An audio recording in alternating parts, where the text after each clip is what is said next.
Acompáñeme con su Biblia al libro de Proverbios. Dentro de 8 días tenemos el cierre de esta serie y por la tarde, a las 2 de la tarde, vamos a tener un tiempo de oración. Están cordialmente invitada toda la iglesia, un tiempo de oración especial. Vamos a orar, o sea, nos hace falta orar.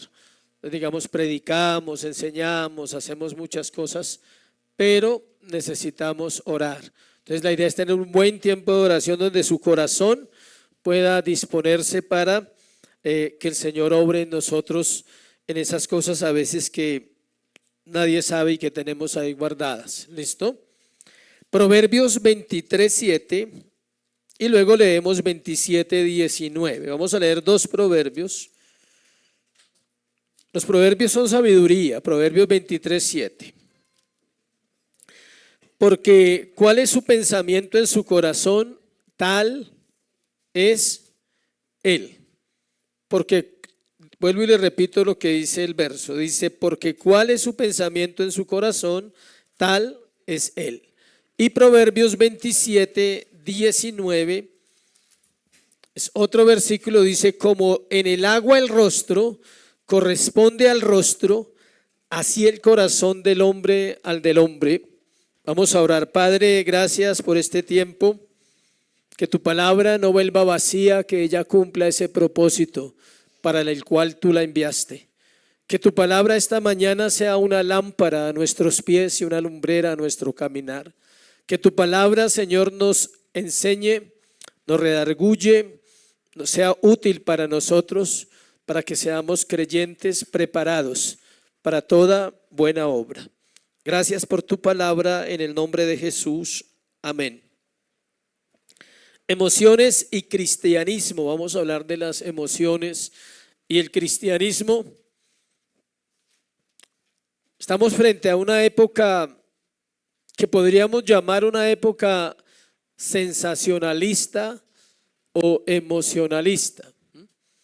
Todo es por lo que vemos, lo que oímos y lo que recibimos. La gente ve un perrito en el caño en el video y se pone a llorar, ¿sí? Ve el perrito ahí en el caño y se pone a llorar, ¿sí? Pero no llora cuando ve un muerto, una noticia de muerto, no llora, ¿sí? No siente nada. Ya nos hemos acostumbrado a ese dialecto de los muertos, de los abusos, de las violaciones. Todos los días escuchamos lo mismo y ya no hay ese, ¿cómo está la vida? ¿Cómo está la situación últimamente? Pero si vemos al perrito allá en el caño que se va a ahogar, entonces los sentimientos empiezan a aflorar y las emociones, ¿sí? Estamos frente a ese tiempo hoy. Nos tocó ese tiempo que tal vez en otra época pues de pronto fue igual, pero no había redes. Entonces no se enteraban que alguien lloraba por el perrito, ¿sí? Pero tal vez era igual en el campo, en las antiguas ciudades. Algo que pretendemos con estas 4 sermones, después empezaremos el libro de Mateo, es que el cristiano tenga una identidad clara. Por eso hablamos de la imagen, del valor, y estamos hablando de todos estos temas que no son ajenos a la Escritura, porque es importante discernir quiénes somos. Y en el caso de las emociones, pues más. Nuestro corazón lucha con la voluntad de Dios, ¿no? Y quiere hacer su propia voluntad, resistiéndose a lo bueno. Le he dicho a varias personas que se resisten al amor de Dios. ¿Sí sabía que te puedes resistir al amor de Dios siendo creyente, nacido de nuevo todavía? Puedes resistirte. Y ese resistimiento o esa resistencia, a lo bueno tiene que ver que no conoces la verdad en lo profundo y mucho menos conoces al Señor. Quien conoce al Señor desea ser amado por Él, ser ministrado por Él, ser enseñado por Él todos los días de la vida. No de vez en cuando, sino todos los días de la vida acude a Dios y le dice: Señor, hoy necesito de tu presencia. Hoy quiero vivir para adorarte, quiero vivir para conocerte. Eso es vivir con Dios. Pero cuando hay una resistencia a eso bueno, podemos decir entonces que hay poco conocimiento del Señor y de su bondad. Ser gobernado por un corazón corrupto como el de nosotros es algo que impide avanzar y crecer, impide contemplar al Dios verdadero. Si tu corazón y ese remanente que está interno en nosotros nos gobierna, Él va a tratar de separarnos del Señor. Pero si mis emociones, todo mi ser, mi espíritu, mi cuerpo está sujeto a Dios y a la palabra, yo voy a empezar a entender ciertas cosas de mí mismo. El caminar con Dios es conocer a Dios profundamente, pero en ese conocer a Dios me da el privilegio de saber cómo soy también yo y de ser honesto conmigo y decir, sí, a veces soy fasti, o sea, sí, así como dicen hoy en día. A veces soy intenso, a veces soy intensa en mis relaciones. Nosotros a veces tenemos esos defectos, solo a veces, aclaro, ¿sí? Pero no sé si en esta iglesia pasa eso o en otras que me han contado. Pero a veces en nuestras relaciones somos así y no sabemos por qué somos así. Porque no entendemos esta parte de las emociones en la vida cristiana. Vamos a aclarar algo y es que no estamos hablando de emocionalismo, no, ese no es el tema, sino de emociones verdaderas, sean malas o buenas. Fuimos creados con ellas y reaccionaremos de acuerdo a nuestro corazón, de acuerdo a cómo está. Quiero explicar algo acá. El enojo no es una falacia, es una realidad que usted vive y yo vivo. La molestia, la tristeza, la angustia, el amor, la alegría, todas esas cosas que parece como una montaña rusa, sube, baja y vamos allá y acá, es una realidad. Dios no creó seres humanos que no sienten. Dios creó seres humanos que les duelen las cosas. Les duele el rechazo en una relación. Les alegra el afecto. Les alegra las buenas cosas de la vida, las buenas noticias. Nos alegra tener seres queridos para amar. Y nos duele cuando esas relaciones están ¿qué? Fracturadas. Eso no es falacia, eso no es mentira. Eso es una realidad que usted y yo vivimos todos los días. Si no conocemos nuestro valor, como hablamos en un tema anterior, y si nos amamos más a nosotros, como hablamos en el otro tema, asimismo será la reacción que tenemos ante circunstancias de la vida. Por eso van en orden. El valor, el amor, y ahora vamos a hablar de esas emociones, cómo son para allá y para acá. Si estamos centrados en Dios y en su palabra, podremos glorificar a Cristo cuando seamos probados en cuanto a nuestras emociones. Voy a leer 2 versículos que usted ya ha escuchado, pero que hacen que el creyente pueda ser una persona equilibrada. No es que deje de sentir, aclaro. Cuando estamos hablando de tener paz, de tener gozo, de tener alegría, nunca estamos hablando de reprimir emociones. Tiene que ser genuino, tiene que ser real, no fingido. Romanos 12:3 y Filipenses 2:3. Primero vamos a leer Romanos 12:3, que lo usamos en otro tema. Digo pues por la gracia que me es dada a cada cual que está entre vosotros, que no tenga más alto concepto de sí que el que debe tener, sino que piense de sí con cordura, conforme a la medida de fe que Dios repartió a cada uno. Ahora lea Filipenses, que es la otra cara de ese versículo.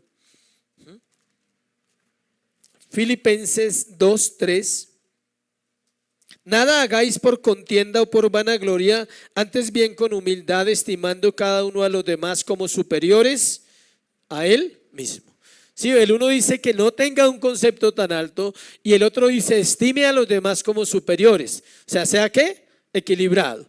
No se crea más que otros, tampoco eres menos que otros, pero esos 2 versículos nos dan una línea de equilibrio. La pregunta fundamental para la raza humana y para cada persona como individuo es esta: ¿cuáles son los rasgos distintivos de las personas que disfrutan el favor de Dios? Aquellas que van camino al cielo. ¿Cuáles son los rasgos distintivos de las personas que disfrutan el favor de Dios? Aquellas que van camino al cielo. Esto es solo otra manera de preguntar: ¿cuál es la verdadera naturaleza de la religión cristiana? ¿Y qué tipo de religión personal es la que Dios aprueba? Y aquí entran las emociones. Porque todos los días, escuche, y todo el tiempo, el ser humano está ¿qué? Sintiendo. Usted lo vive en su casa, no necesito entrar a su casa y mostrarle. Usted lo vive. Nomás si le coge el tarde en algo ya despierta una emoción. ¿Sí? El día del pago hay una emoción, ahí chiquita ahí, sí, algo, sí. Y cuando tiene que pagar todo hay otra emoción, sí. Cuando se queda sin plata se acabó la emoción del pago y tiene que pagar, pero internamente no somos neutrales. Ningún ser humano es neutral. Todos sentimos y sentimos en gran manera, en grandes cantidades. Y ahí es donde entramos a mirar qué es la verdadera religión, qué es lo que verdaderamente hace que nosotros seamos personas creyentes, llamados a la salvación, que vamos a ir al cielo con el Señor. Hay un misterio difícil de responder y es este: ¿cómo tanto bien y tanto mal se hayan mezclado dentro de la iglesia? Es un misterio, o sea, no lo vamos a resolver hoy, ese no es el tema, solo para que usted se pregunte, pero tiene que ver con el tema, con las emociones. Un día estamos en el cielo, en la gloria, anhelando el paraíso, y otro día parece que viniéramos del Hades, o sea, que viniéramos en esa actitud que se siente, se respira. ¿Sí lo ha notado? Cuando usted saluda a alguien, sabe cómo está esa persona. De pronto él también sabe cómo está usted. Y si los dos no están bien, es mejor de saludarse. Sí, porque eso es, parece que hiciera. Es igual de misterioso cómo esa mezcla también está en un cristiano de manera individual. Tanto bien y tanto mal. Tanto bien, ¿en qué sentido? Quiero aclararlo. En el sentido que deseamos el bien y hacemos cosas que nos gusta hacerlas para los demás. Pasear, divertirnos, salir, comer, hablar, ver una televisión. Somos seres humanos así y lo hacemos. ¿Sí? No estamos todos los días orando y leyendo la Biblia en la casa, eso es así. O sea, tenemos una vida. Y eso es un misterio, cómo el Señor permitió que el bien y el mal habitaran en sus hijos. Porque en el mundo no habita sino solo ¿qué? El mal. En ellos no está el bien. Estoy hablando de creyentes, de personas que están en el proceso de santificación. Esto no es una novedad, siempre ha sido así. Dios en su soberanía, aún después de la regeneración, permitió que en sus hijos quedase un remanente de pecado para que el hombre no se exalte a sí mismo. Eso nos da una pequeña respuesta al misterio. ¿Por qué el bien y el mal? Para que el hombre no se exalte. Imagínense nosotros sin el mal dentro. Bien orgullosos que somos, seríamos triplemente orgullosos. ¿Sí? Bien autosuficientes, triplemente autosuficientes. Pero Dios deja el remanente, dice, esto me los mantiene alineaditos, pegaditos a mí, clamando, Señor, ten misericordia de mí, ayúdame, Dios. Ese remanente es para que el hombre se humille ante Dios y para que viviendo así de una manera dependiente del Señor pueda darle gloria y reconocer que en su corazón necesita la presencia de Dios para poder manifestar correctamente las emociones. Vamos a hablar primero de las emociones en general, luego vamos a ver el lado negativo y finalmente vamos a ver el lado ¿qué? Positivo de las emociones. Y que Dios nos ayude, iglesia, a vivir apasionadamente para Él. Hay dos extremos como en todo. Está el emocionalismo. Entonces la gente piensa que si llora está realmente quebrado y lleno de Dios. Está el otro extremo, del que es como un palo tieso y de pronto uno dice es santo, o sea, no se inmuta por nada, es santo esa persona. No, ninguna de las dos cuadra ahí. Primero, ¿qué son las emociones? ¿Qué son las emociones? Vamos a mirar ahí. Vamos a hacer las definiciones, como siempre. Hay dos. Alteración del ánimo intensa y pasajera, agradable o penosa. Alteración del ánimo intensa y pasajera, agradable o penosa, que va acompañada de cierta conmoción somática. ¿Sí entienden el último término? Somático. Que se manifiesta en una sonrisa o en una mala cara. En una mala cara, en una actitud. Porque las emociones alcanzan a mover los músculos. Hay dos teorías en las emociones, pero antes le voy a dar el otro significado y ya le digo las teorías. Las emociones son las actuaciones enérgicas e intensas de las inclinaciones a la voluntad del alma. Vuelvo y le repito. Las emociones son las actuaciones enérgicas e intensas de las inclinaciones a la voluntad del alma. Dios ha dado al alma humana dos capacidades centrales. Dos tenemos. La primera es el entendimiento. Todos los seres humanos tienen entendimiento. Si hablamos de locura, es difícil saber si una persona es realmente loca. Tendría que tener comportamientos antinaturales para decir que está loco y un diagnóstico médico. De lo contrario, no se puede catalogar a alguien. La persona tiene ¿qué? Entendimiento. Todos tenemos ¿qué? Entendimiento. Que nos hagamos los locos, eso es otro asunto muy diferente. Nos podemos hacer ¿qué? Los locos. Si quiere cojo este.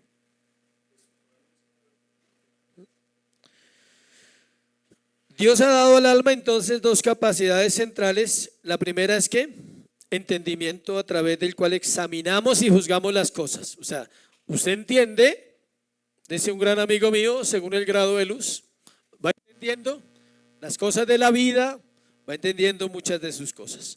La segunda capacidad nos permite observar las cosas, no como espectadores indiferentes, sino como quienes, agradados o no agradados, gustando o no gustando, escuche, las aprobamos o las rechazamos. Es decir, tenemos dos facultades en el alma interesantes, una es el entendimiento y la otra nos permite observar.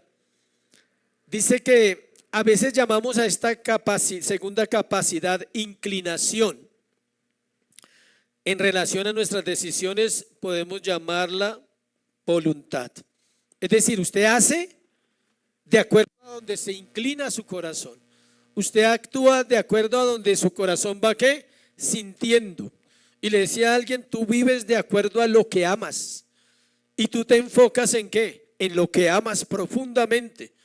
Eso te quita toda tu fuerza, tu vida, tu potencial, tu pasión. Hay gente apasionada para el trabajo. Es que se les nota. Es que da gusto verlos trabajar. Se dice, uff, súper. Hay gente apasionada por nada. Sí, son apasionados por nada. No tienen claro qué es una pasión, qué es sentir realmente lo que Dios quiere. Hay gente apasionada por el deporte, por la música. Otros son apasionados por sí mismos. Aman a sí mismos de una manera interesante. Cuando la mente ejerce su inclinación o la voluntad, las dos capacidades, podemos decir que se llama corazón. O sea, todo es un asunto de ¿qué? De corazón. Cuando sientes, no sé si a ti te pasa, a mí me ha pasado, pero cuando sentimos emociones alcanzamos a sentir algo por acá adentro en algún lado.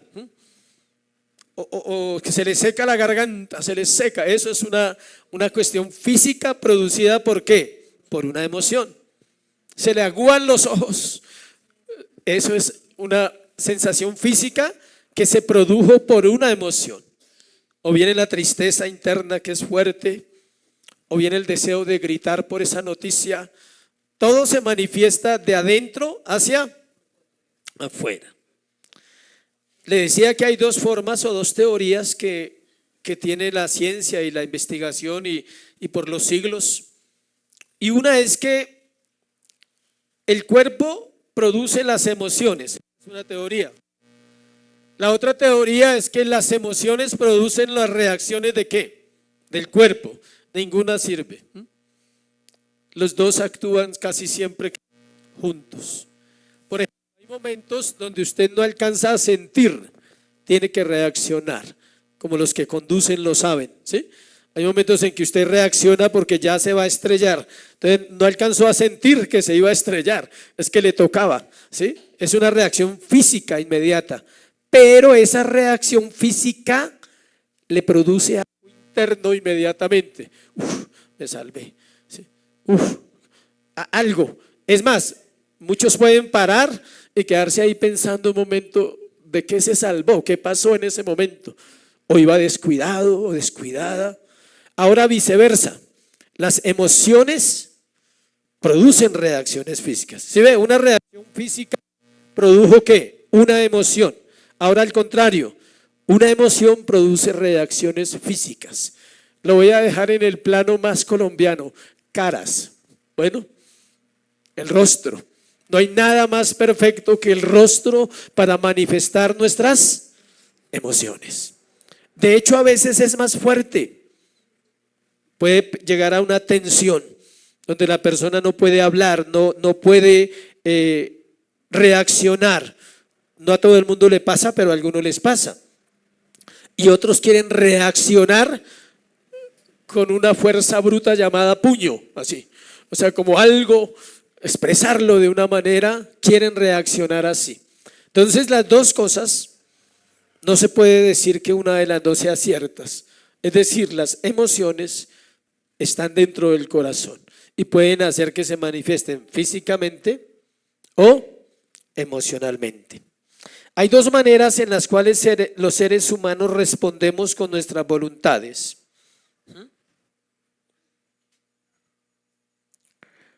La primera, podemos acercarnos a las cosas que vemos gustando de ellas y aprobándolas. Hay una manera de responder.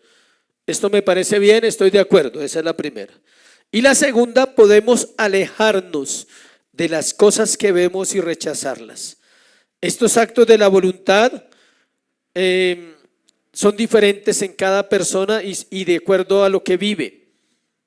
Hay inclinaciones de gusto o disgusto que apenas logran movernos de una total apatía, y hay otras que el gusto o el disgusto es más fuerte hasta el punto de ser tan fuerte que nos lleva a actuar con propósito y energía. Le voy a resumir eso. Hay cosas que nos hacen paralizar nuestra vida en decisiones, en pensamientos y en acciones, y hay otras que nos impulsan ¿a qué? A actuar. Todo eso está relacionado al emocional, en este caso del creyente. A esto es lo que se llama ¿qué? Emociones, es decir, reacciones de nuestro corazón. La iglesia ha confundido emociones con emocionalismo y ese es el problema, y por eso estas enseñanzas para muchos les parecen raras. Dicen, no, ¿por qué no hablan de la cruz, no hablan de la sangre?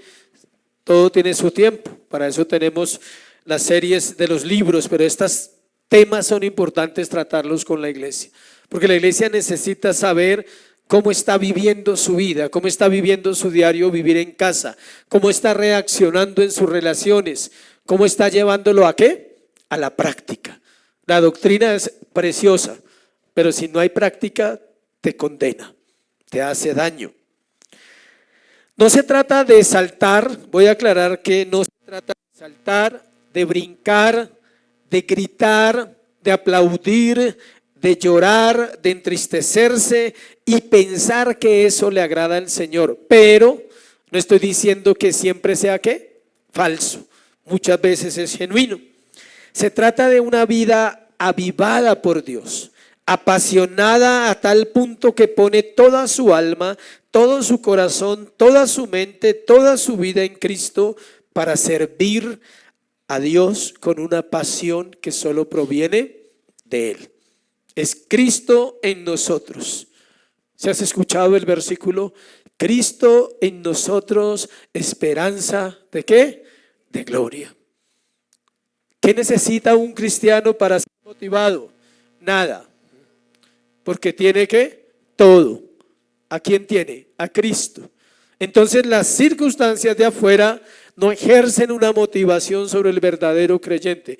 Es Cristo el que hace que usted siempre esté ¿qué? Vivo, vivo en la palabra, vivo en el Espíritu. El creyente no puede ser alguien que vive en derrota siempre. Tiene derecho a sentir, claro. Tiene derecho a expresar sus emociones. Estoy triste, ha sido difícil, estoy luchando con el pecado, me ha sido difícil consagrarme, no puedo orar, me cuesta. Hay muchas cosas en mi vida que no puedo entender. Obvio, está bien, pero el creyente no puede vivir en derrota debido a esas circunstancias. No puede confundir las luchas con desánimo. Son dos cosas muy diferentes. El creyente es alguien que se nota que está vivo y que cada asunto de la vida le da la oportunidad de glorificar al Señor. Escuche, ¿puede alguien triste glorificar al Señor? Sí. Cuando su tristeza se convierte en una oportunidad para reconocer que ha pecado, que ha fallado. Porque si algo produce tristeza en los creyentes es contristar ¿a quién? Al Señor. Ahora, que una circunstancia externa produjo tristeza en usted, es una oportunidad ¿para qué? Para glorificar al Señor. ¿Cómo? Voy y le digo, Señor, toma mi tristeza, no puedo. Es muy difícil, tú puedes hacerlo en mí. Me cuesta a mí, pero tú puedes hacerlo en mí. Para ver que las emociones gobiernan las vidas, basta mirar el pasado, basta mirar el pecado. Y para pecar se necesitan emociones. ¿Tú crees que solo se necesitan emociones para adorar, para alabar, para cantar? No. Para pecar se necesitan emociones. Porque el pecado se siente. Todo pecado que se practica, ¿qué? Se siente. Se realiza bajo acciones. No, es que mi alma pecó. No, tu cuerpo se involucra también. Pensamientos y palabras que mueven el corazón del pecador. Hay pensamientos que a mí me dejan pensando, valga la redundancia, de mí. Digo, ¿y por qué vinieron? Si no deberían venir. Yo ya no debería pensar como a veces pienso. Y me confronto y le digo, Señor, santifica mis pensamientos. Perdóname porque no son correctos. Perdóname porque estoy pensando mal de alguien que está aquí. ¿No creen que uno puede pensar mal de ustedes a veces? Así como ustedes pueden pensar mal de mí. Es parte del proceso. La pregunta es si ese pensamiento debo aceptarlo, debo admitirlo, o tengo que ir al Señor y decirle, no es la manera de pensar. Ayúdame, o sea, perdóname. Tengo que cambiar mi pensamiento. Cuanto más nuestra vida debe mostrar al Cristo resucitado, el cual ha prometido llenarnos de su espíritu y de su gracia. Entonces, para cerrar este primer punto, las emociones están ahí y siempre van a estar. No hay tal santidad para no sentir. No hay tal santidad para pensar que usted ya es inmune a la ofensa, por ejemplo. Una cosa es que la pase más rápido, pero todavía le duele la ofensa. Todavía le duelen las palabras, todavía le duele las miradas de alguien que mira así, de esas que matan, y uno dice, uy, ¿qué pasó? Segundo, dijimos que íbamos a hablar qué son las emociones y ahora vamos a hablar de las emociones y la dureza del corazón. La dureza del corazón no es una más de las frases cristianas que hemos escuchado hoy en día. A veces ni sabemos qué es la dureza del corazón. A veces no alcanzamos a vislumbrar eso. La Biblia define la dureza de corazón como pecado. Miremos Marcos 3:5, por favor. Marcos 3:5. Marcos está después de Mateo, para los que conocen la Biblia. Marcos 3:5.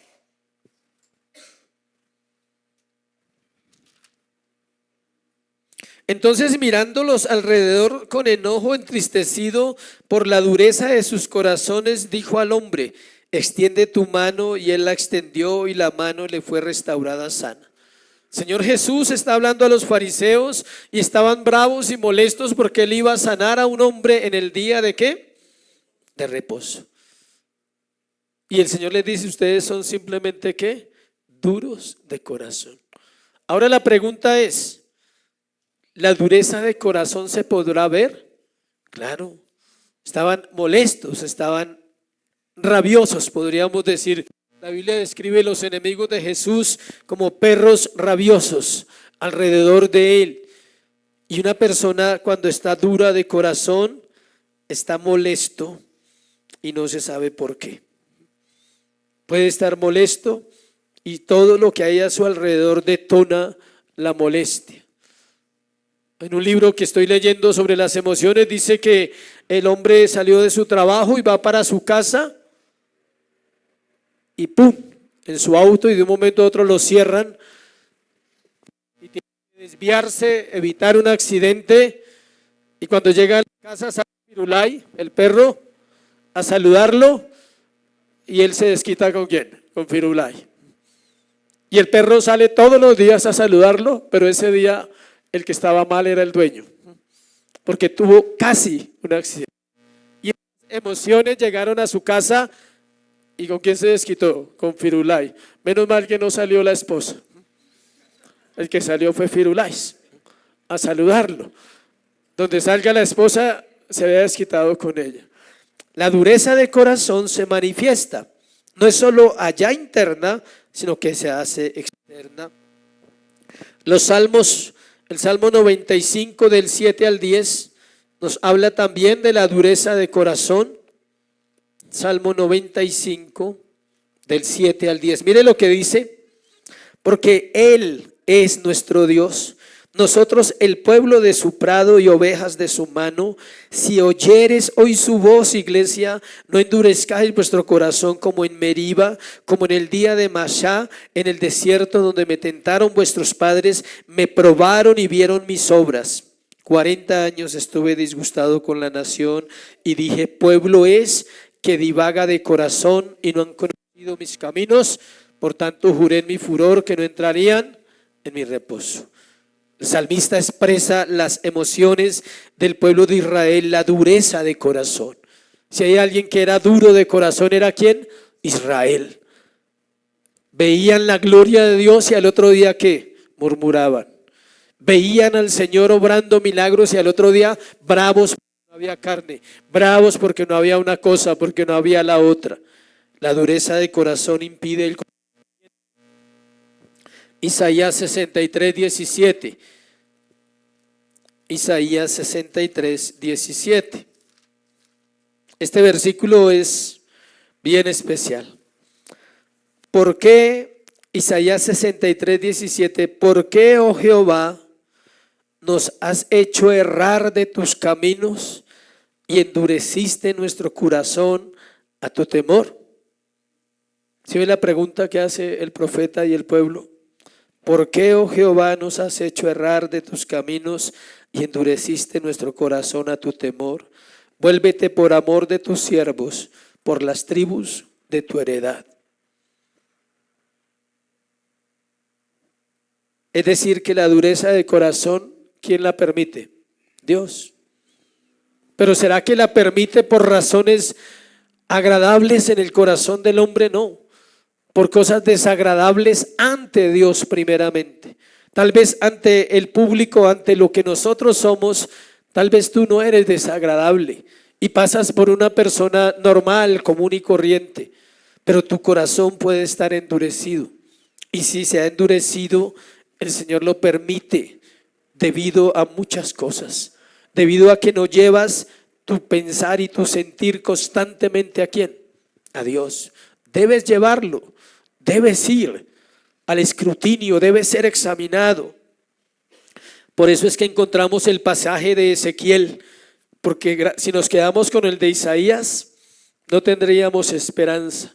Pero nos vamos a Ezequiel 36 y encontramos el pasaje que nos da esperanza desde el 25 al 26, Ezequiel 36, 25 al 26 dice: esparciré sobre vosotros agua limpia y seréis limpiados de todas vuestras inmundicias y de todos vuestros ídolos os limpiaré. Os daré corazón nuevo y pondré espíritu nuevo dentro de vosotros y quitaré de vuestra carne el corazón de piedra y os daré un corazón de carne.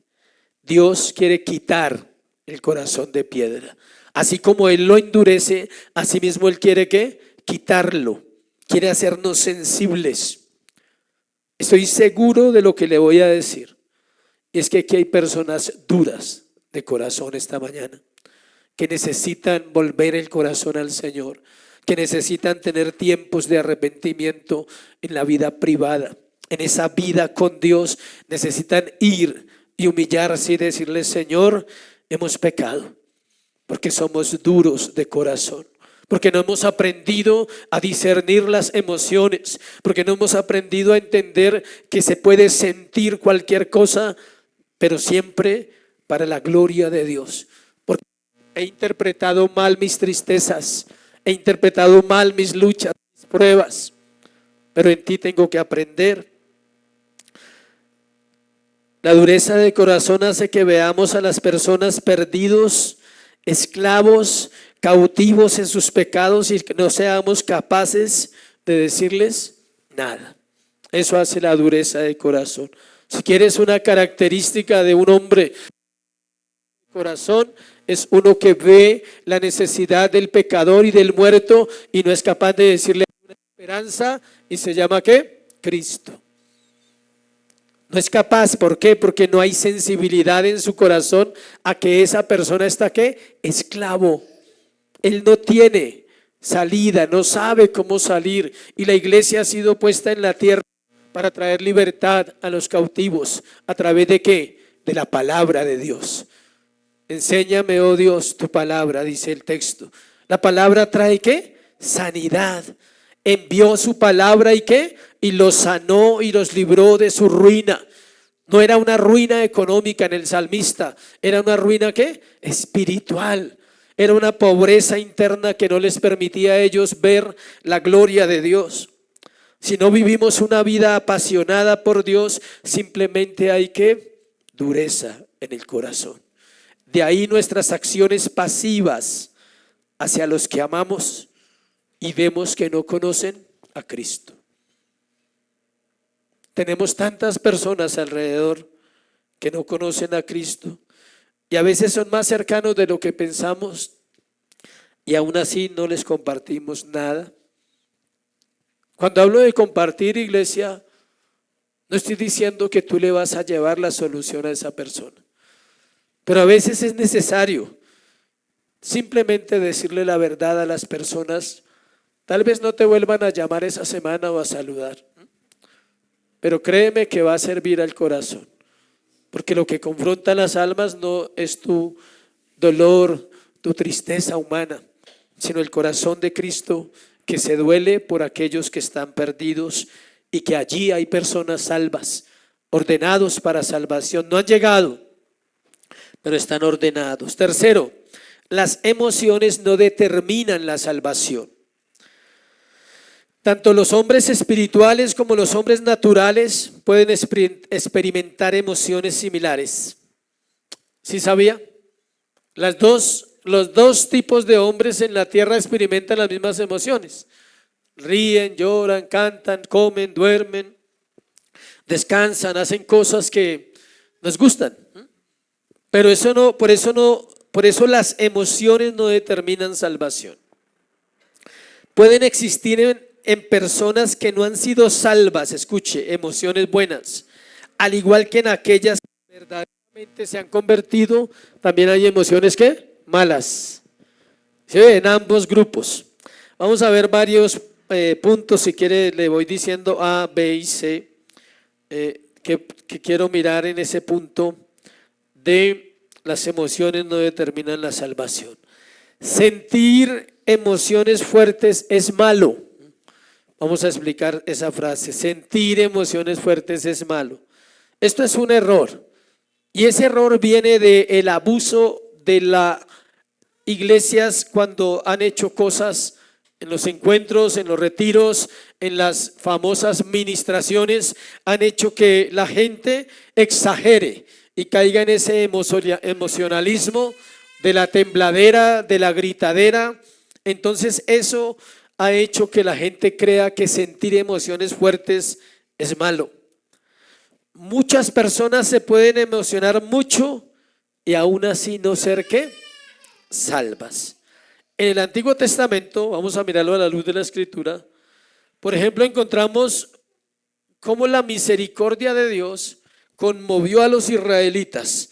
Vamos a Éxodo 15, 1-21. Acompáñenme a Éxodo. Ese es A, sentir emociones fuertes es malo. Ese es el A del tercer punto. Vamos a Éxodo 15, no lo voy a leer todo, solo que usted cuando lo lea, lo vea, usted sabe de qué está tratando. El cántico de Moisés y de María. ¿Cuándo cantaron ellos ese cántico? Cuando pasaron el mar rojo. Imagínense la emoción tan poderosa que había en ellos cuando ellos pasaron el mar rojo. Pero mire lo que dice, leamos solo una parte cuando dice: entonces cantó Moisés y los hijos de Israel este cántico a Jehová y dijeron: cantaré yo a Jehová porque ha magnificado grandemente, ha echado en el mar al caballo y al jinete. Jehová es mi fortaleza y mi cántico ha sido mi salvación. Note esas expresiones. ¿Usted cree que necesita emociones para eso? Total. Y no estaban en un culto, era un momento real. Acababan de ser librados. Detrás venían los egipcios a matarlos y el mar se abre y ellos pasan. Pero miren lo que pasa en el mismo capítulo 15, versículo 22. El agua amarga de Mara. E hizo Moisés que partiese Israel del mar rojo y salieron al desierto de Chur y anduvieron 3 días por el desierto sin hallar agua. Llegaron a Mara y no pudieron beber las aguas de Mara porque eran amargas, por eso le pusieron el nombre de Mara. Entonces el pueblo murmuró contra Moisés y dijo: ¿qué hemos de beber? ¿Sí ve ese contraste? Tremenda liberación y luego tremenda amargura, porque no había ¿qué? Agua. Así pasa en la iglesia. ¿Cómo estuvo el sermón? Muy bueno. Y el lunes no se nota el sermón por ningún lado. El lunes vienen las situaciones ya de la casa, de la vida, de la familia, y las emociones se alborotan. Se nos olvida que hablamos hoy de ¿qué? De las emociones. Los israelitas olvidaban pronto las obras del Señor. Luego, para otro ejemplo, la ley cuando les entregan la ley, ellos se animan, están llenos de entusiasmo y luego vuelven a murmurar y vuelven a criticar y viven ese proceso. En el Nuevo Testamento también hay ejemplos. La gente gritaba: Hosana al Hijo de David, bendito el que viene en el nombre del Señor, Hosana en las alturas, Mateo 21:9. Pero estas personas mismas fueron las que gritaron en Marcos 15, 13, 14: crucifícale, crucifícale. Emociones. Eso era el pueblo de Dios. Ahora, cuando hablamos de emociones fuertes, no siempre son malas. Escuche lo que pasó en el Antiguo Testamento. Los profetas sentían en el cuerpo literalmente experiencias ¿qué? Fuertes. Daniel, Ezequiel, el mismo Juan el apóstol decían que cayeron como muertos ante la presencia de Dios. Literalmente se desmayaban. Pero eso no quiere decir que todo el que se desmaya está lleno de Dios. Si estamos entendiendo esa parte, las emociones fuertes no podemos decir que siempre sean ¿qué? Malas. Hay momentos en que pueden provenir de Dios, pero eso lo sabe ¿quién? El Señor. Aparte de eso, se verá ¿qué? El fruto, se verá el resultado. B, que hablemos de Cristo emocionalmente no quiere decir que seamos espirituales. En ningún lado de la Biblia dice que la conversión espiritual, la conversación espiritual sea señal de conversión. Un ejemplo es que todos los árboles tienen hojas, pero eso no quiere decir que sea un buen árbol. ¿Tienen hojas todos los árboles? Claro, por eso es un árbol, porque tiene hojas. La pregunta, ¿son buenos todos los árboles? No. Así pasa con el creyente o con aquellos que están en la iglesia. Hablan espiritualmente. Amén, gloria a Dios. Dios le bendiga, hermano. ¿Cómo va? Bendecido, súper. ¿Cómo le ha ido, no? Luchando ahí en la carne a ratos, en el espíritu después y así. Y esos son lenguajes típicos de los creyentes. Orando porque la esposa cambie y ella orando porque yo cambie. Y así, sí, son los diálogos. ¿Cómo va su esposa? Orando. Y ella, pues no, yo orando por usted también. Eso no es garantía de nada. Eso no garantiza que las personas que hablan espiritualmente sean espirituales. ¿Por qué? Porque están basados en sus conceptos internos, en sus emociones. Es más fácil hablar de uno mismo, escuche, que hablar de Cristo y su evangelio. Un árbol con muchas hojas casi siempre tiene poco fruto. Oveja que mucho bala, poco come. O sea, la oveja que se la pasa solo balando, no come, no se alimenta porque solo habla y habla y habla, ¿sí? Pero no habla realmente lo que es, no muestra su corazón realmente como es. Tercero o C, las emociones espirituales no son producidas por el hombre, son producidas ¿por quién? Por Dios. No es que porque estás leyendo la Biblia y estás orando, escuche, tus emociones son santas, no es por eso. No, es el Espíritu Santo en su poder quien produce emociones verdaderas. Él es el que produce emociones verdaderas. Las emociones espirituales son dadas por Dios, pero la Escritura dice claramente que Satanás se disfraza como ángel de luz y también puede dar emociones falsas. Por eso las emociones espirituales no son producidas por el hombre, son producidas por Dios. Y si es una persona engañada, entonces esas emociones son producidas ¿por quién? Por Satanás. Segunda de Corintios 11:14. Segunda de Corintios 11:14.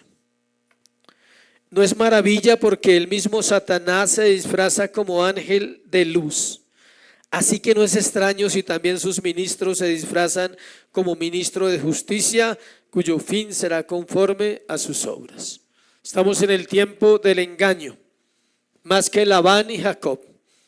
Hoy hay más maestros más grandes que Labán y Jacob, los maestros del engaño. Entonces, las emociones espirituales no las produce tu corazón, las produce Dios. Y en el caso de los engañados y perdidos, Satanás. D, que nuestras emociones vengan acompañadas de versículos de la Biblia no comprueba que sean o no espirituales. Que nuestras emociones vengan acompañadas de versículos de la Biblia no comprueba que sean o no espirituales. Escuchen, no hay nada más fácil que recitar versículos sin ser una persona espiritual, sin saber lo que estoy diciendo, lo que significa ese versículo. A veces no sé ni dónde está, a veces no sé ni quién lo escribió, a veces no sé ni de qué trata, no sé qué dijo el autor y somos ligeros para citar la palabra de Dios y terminamos recitando muchos versículos de suponías. Bueno, terminas diciendo palabras que tú crees que son palabras de Dios y son tus palabras, son versículos que a veces les cambiamos el contexto porque a la hora de explicarlos los explicamos a nuestra manera. Último, emociones amorosas no significa espiritualidad verdadera. Emociones amorosas no significa espiritualidad verdadera. Desafortunadamente, el amor también se puede imitar, iglesia. Uno creería, pero ¿cómo? La apariencia en público hace que las parejas se traten bien. Las palabras bonitas no siempre son amor. Hola mi vida, hola mi amor, hola mi reina, hola mi princesa, hola, y en la casa, Ya no es la princesa, ya no es la reina, ¿sí? Se acabó el reinado. A trabajar. El amor como una apariencia en público son emociones falsas producidas por el hombre. Acompáñeme a Mateo 24, 12, 13. Mateo 24, 12, 13.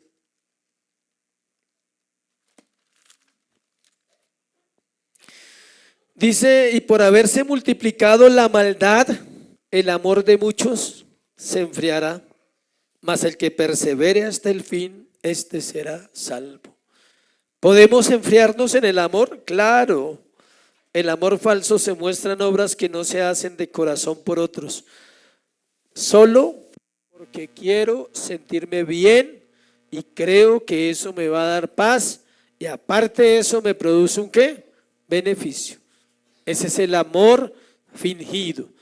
Lo hago porque sé que con eso me evito algo peor, o lo hago porque sé que con eso estoy obteniendo un resultado personal, pero nunca lo hago basado en el verdadero amor que no espera ¿qué?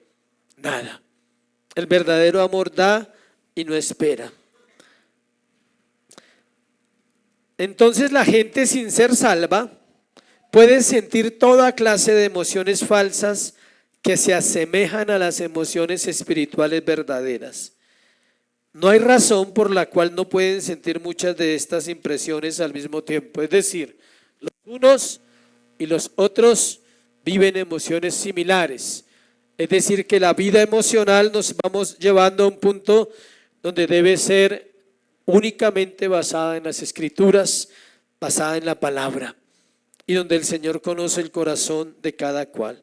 Finalmente, el cuarto punto, Dios nos da un sentir coherente. Filipenses 2 del 4 al 8. Este es uno de los textos más hermosos de la Biblia. O sea, cuando usted lo lea, a propósito del tema, debería sentir algo cuando usted lee ese pasaje. Debería sentir algo interno porque está leyendo uno de los más poderosos de la Escritura, Filipenses 2, 4, 8. No mirando cada uno por lo suyo propio, ¿se oye? Sino cada cual también por lo de los otros. Haya pues en vosotros este sentir que hubo también en Cristo Jesús, el cual siendo en forma de Dios, no estimó el ser igual a Dios como cosa que aferrarse, sino que se despojó a sí mismo tomando forma de siervo, hecho semejante a los hombres, y estando en la condición de hombre se humilló a sí mismo, haciéndose obediente hasta la muerte y muerte de cruz. Esa es la meta. Y ese es el sentir que todo creyente debe tener. Haya pues en vosotros ¿qué? El mismo sentir que hubo en Cristo Jesús. Entonces es cuando las emociones se pueden equilibrar y puedo pasar una ofensa, aunque sentí y me dolió, tengo que pasarla por alto porque la Biblia lo dice. La Biblia dice que debo pasarla por alto. La Biblia no me dice que no sienta lo que siento en ese momento. La Biblia me dice que debo ¿qué? Pasarlo por alto. La Biblia no me dice que no tengo dice airaos. Eso. O sea, no es que usted sea de hierro y entonces a usted todo le resbala, a mí nada me molesta. No, le duele, se aira. Pero cuando recuerdo la Biblia, es como el meme, me devuelvo, ¿sí? Y digo, no puedo pecar. Es más, no puedo ni pensar mal del personaje. No puedo ni pensar mal de esta persona, no alcanzo, porque el Espíritu Santo está ahí para guiarnos al sentir de Cristo. Mientras Jesús era llevado al Gólgota, camino al Calvario, sus enemigos estaban siendo ¿qué? Perdonados por el amor de Cristo.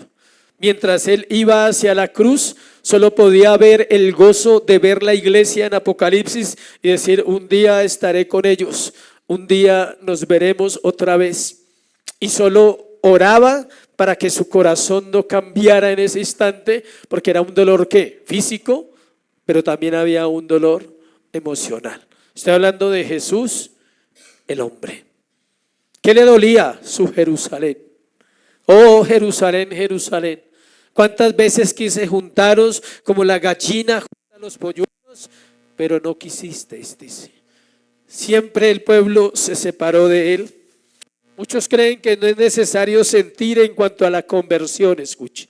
Pero la Biblia nos muestra que Dios nos ha dado emociones y que Él es quien usa y permite que realmente sintamos lo que Él quiere.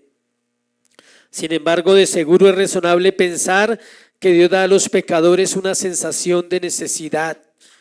Cada vez que Dios va a salvar a alguien, le permite también que sentir. ¿Sabe qué puede sentir alguien que va a ser salvo? Miseria en su alma.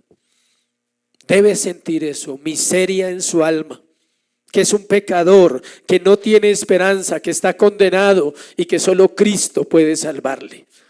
Yo creo que se puede sentir.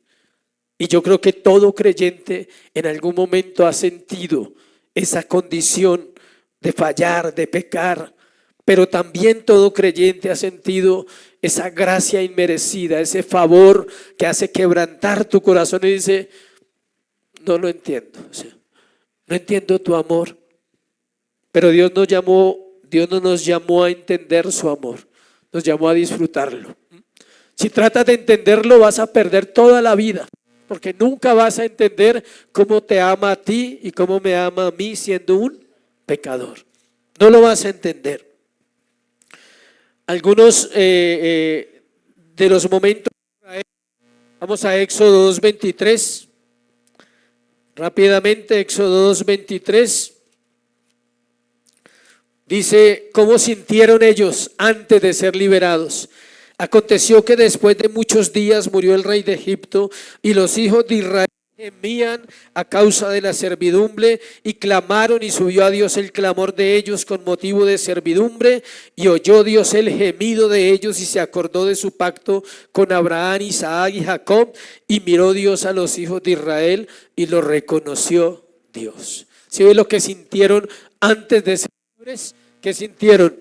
Un clamor, tuvieron que clamar, que gemir, se dieron cuenta que eran unos esclavos miserables y que necesitaban ¿qué? Un Salvador. No lo tomes a mal, iglesia, pero la iglesia es igual. Esclavos miserables, que no tenemos control de nuestra vida, y lo peor, que nos creemos que tenemos control de nuestra vida, pero en realidad no lo tenemos. Cuando Jesús y sus discípulos cayeron en la tormenta en el mar de Galilea y las olas cubrían la barca y parecía estar a punto de hundirse, los discípulos clamaron: Señor, sálvanos. Y solo entonces Jesús calmó el viento. Mateo 8:24-26 está ese pasaje. ¿Qué hicieron los discípulos? Clamaron al Señor y le dijeron que sálvame. Y solo en ese momento el Señor obró y calmó la tormenta. Las multitudes en Jerusalén sintieron esta angustia cuando Pedro les predicó en Pentecostés. Y ellos dijeron: ¿qué tenemos que hacer? Se compungieron ¿de qué? De corazón. Y ellos dijeron: ¿qué tenemos que hacer, Señor? Cuando el carcelero Pablo y Silas se iban a volar de la cárcel, el carcelero sabía que lo iban a matar si ellos se volaban. Él sintió la angustia de la muerte y dice: ¿qué tengo que hacer para ser salvo? Es decir, las emociones sí están presentes en el cuerpo de Cristo, sí están presentes en la iglesia, pero siempre reguladas ¿por quién? Por el Espíritu Santo en nuestros corazones. Iglesia, ponte sobre tus pies y cerramos con esta frase y oremos. Y démosle gracias a Dios por esta palabra y por este tiempo.